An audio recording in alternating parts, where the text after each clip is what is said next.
What's up and welcome to Rayman Can. So this is the case of a garage door that will not close all the way. So you hit the button, right?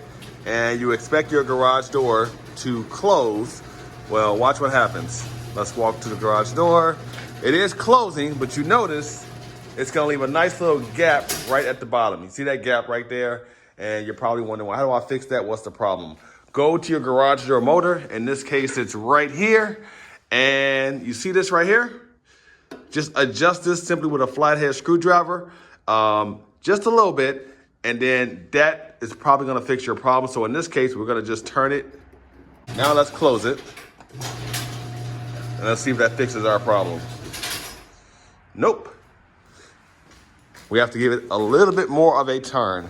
You may have to do this a couple times till you get it just right. Let's give it a little bit more of a turn.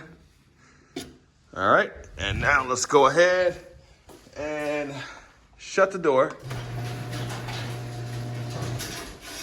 And there we go. That's as good as it's gonna get on this garage door right here. And we fixed our problem. You see a little gap on the bottom, but that's only because the garage door surface itself is a little bit uneven.